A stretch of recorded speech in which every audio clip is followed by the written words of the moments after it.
हैं। Indian overseas Congress के chairman Sam Pitroda ने विरासत टैक्स यानी कि इनहेरिटेंस टैक्स को लेकर एक बयान दिया है, जिस पर विवाद खड़ा हो गया है और तुरंत ही उस पर सैम पित्रोदा की ओर से सफाई भी आ गई है।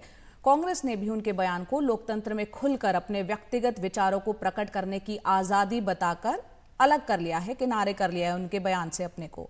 हालांकि बीजेपी इसे एक मुद्दा बना रही है। दरअसल कांग्रेस के नेता राहुल गांधी ने बीते दिनों कहा था कि अगर चुनाव बाद उनकी सरकार सत्ता में आई तो एक वित्तीय और संस्थागत सर्वे कराया जाएगा। उनका कहना था कि सर्वेक्षण से लोगों के बीच संपत्ति के वितरण का पता लगाया जाएगा। राहुल गांधी देश के संसाधनों पर कब्जे को लेकर असमानता का जिक्र कर रहे थे। वहीं संपत्ति के सर्वे को लेकर जब सैम पित्रोदा से पूछा गया, उन्होंने अमेरिका में लगने वाले विरासत टैक्स का जिक्र किया।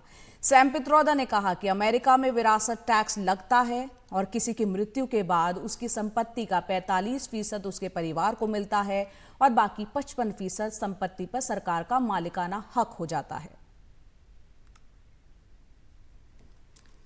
Let me tell you, in America, there is an inheritance tax. So if, let's say, one has $100 million worth of wealth, and when he dies, he can only transfer probably 45% to his children. 55% is grabbed by government. Now, that's an interesting law. It says, you in your generation made wealth, you are leaving now, you must leave your wealth for public. Not all of it, half of it, which to me sounds fair.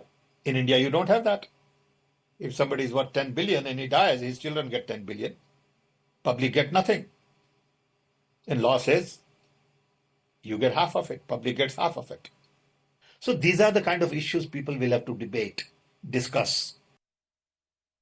तो यहाँ पर आपने Sam Pitroda को सुना। वहीं BJP IT cell के जो head हैं अमित मालवीय, उन्होंने जो प्रतिक्रिया दिया है ट्विटर पर वो आपको बताते हैं। उन्होंने कहा है कि कांग्रेस ने देश को बर्बाद करने का फैसला कर लिया है। अब सैम पित्रोदा 25% विरासत टैक्स की वकालत कर रहे हैं।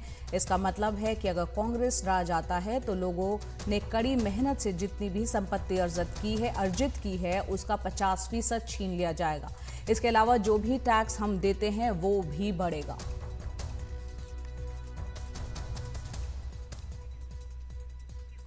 तो जिस तरह से बीजेपी ने घेरने की कोशिश की है, कांग्रेस की तरफ से एक बार फिर से जयराम रमेश ने भी प्रतिक्रिया दी है। कांग्रेस ने भी सैम पित्रोदा के बयान को उनके निजी और स्वतंत्र विचार कहकर अपने आप को उससे अलग कर लिया है। जयराम रमेश ने एक्स पर जो लिखा है, उन्होंने जो पोस्ट किया है आपको बता दें, लिखा है कि मिस्टर पित्रोदा कई मुद्दों पर खुलकर स्वतंत्र रूप से अपनी राय रखते हैं जो उन्हें सही लगता है। लोकतंत्र में हर किसी को अपनी राय रखने की आजादी है। इसका यह मतलब नहीं है कि मिस्टर पित्रोदा के विचार हमेशा कांग्रेस के विचार हों।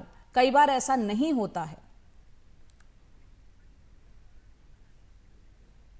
और यहां पर आपको बता दें कि सैम पित्रोदा ने जो बयान दिया और उसके बाद जिस तरीके से इसको लेकर राजनीति गरमाई, उस पर सैम पित्रोदा की तरफ से तुरंत सफाई भी आ गई है।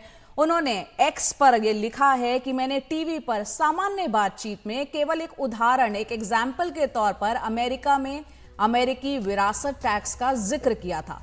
क्या मैं तथ्यों का जिक्र नहीं कर सकता? मैंने कहा कि ये ऐसे मुद्दे हैं जिन पर चर्चा और बहस करनी होगी। इसका कांग्रेस सहित किसी भी पार्टी की नीति से कोई लेना देना नहीं है।